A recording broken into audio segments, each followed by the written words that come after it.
Pemerintah daerah Kabupaten Kebumen menyediakan 94 miliar rupiah untuk penanganan COVID-19 di tahun 2021.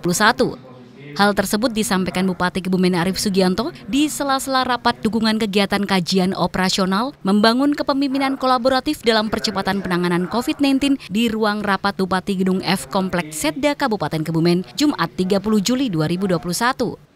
Rapat yang juga dihadiri perwakilan Forkopimda, Asisten 1 Sekda Edi Rianto, dan pimpinan OPD terkait ini dilakukan secara daring oleh tim pakar Satgas COVID-19 Provinsi Jawa Tengah yang bertujuan membangun kepemimpinan kolaboratif dalam percepatan penanganan COVID-19 sehingga pimpinan dapat melakukan pendampingan secara daring, pendampingan lapangan, dan mendapat pembekalan peningkatan kapabilitas kepemimpinan kolaboratif dalam percepatan penanganan pandemi ini diikuti oleh kabupaten kota yang memiliki potensi peningkatan COVID-19 tinggi di Jawa Tengah, di antaranya Kabupaten Cilacap, Kota Magelang, dan Kabupaten Kebumen.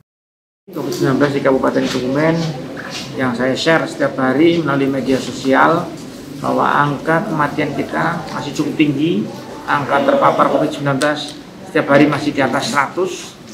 100 ini kalau di tracing kali 12 maka 1.200 setiap hari yang harus dilaksanakan tracing. Jadi oleh karena itu masyarakat betul-betul harus menjaga protokol kesehatan ini dengan disiplin. Kemudian program vaksinasi, kita juga melaksanakan vaksinasi baik itu melalui puskesmas ataupun kita menggunakan satu sistem, yaitu menggunakan sistem desa 100% tervaksin.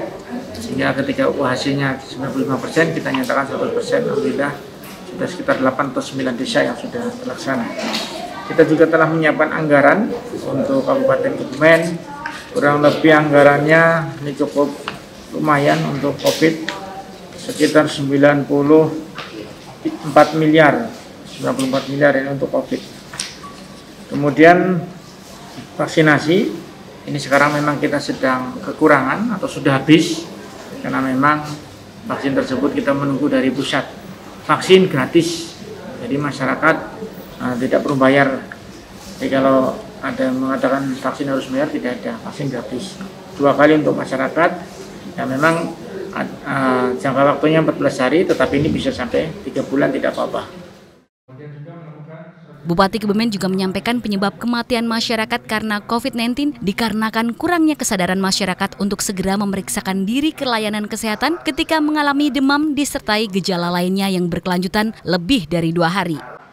Bupati juga menambahkan kesiapan rumah sakit di Kebumen untuk penanganan COVID-19 dengan penambahan 1.000 bed dan berpesan kepada OTG untuk lebih patuh dan disiplin demi keselamatan orang lain.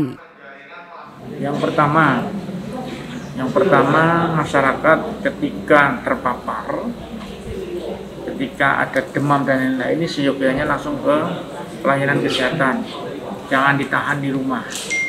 Setelah ditahan di rumah, datang ke rumah sakit, ini sudah kondisinya sudah cukup kritis. Dengan dilihat dari saturasi oksigen saja yang termudah, rata-rata itu sudah 60 bahkan 50%. Jadi kalau paru-paru ini sudah 50%, berarti sudah tinggal separohnya ini sudah lendir. Nah, ini cukup berat.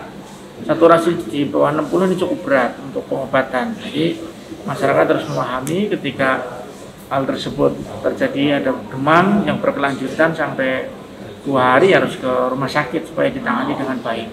Kemudian juga apalagi yang ada komorbid atau penyakit penyerta seperti diabetes, asma, jantung, darah tinggi, ini juga harus hati-hati. Jadi insya Allah kita tahu dari awal di rumah sakit seluruh Kabupaten Kebumen sekitar 360-an untuk tempat tidurnya, sekarang sudah lebih dari 1.000. Nah, kita terus kembangkan, tetapi bukan berarti kita mengharapkan sakit, tidak, tetapi kita sudah sangat siap. Jadi sudah sangat siap. Isoman itu seyogyanya adalah untuk para OTG. Jadi misalkan terpapar, nggak merasa apa-apa, tetapi hasil ceknya positif. Misalkan begini, ada orang yang terpapar COVID, kemudian dilaksanakan tracing. Setelah dilaksanakan tracing ternyata ketemu 1, 2, 3, 4, 5 positif juga, tetapi dia sudah tidak merasakan apa-apa. Maksudnya dia tidak ada demam, dia tidak ada bersin, dia tidak ada batuk. Nah, yang seperti ini biasanya masyarakat akan cenderung Nah, saya kan tidak apa-apa. Kenapa saya harus melaksanakan isoman? Inilah harus diberikan pemahaman kepada masyarakat bahwa justru OTG ini bisa berbahaya untuk yang lain. Dari Kebumen, Tim Liputan Rati TV memberitakan.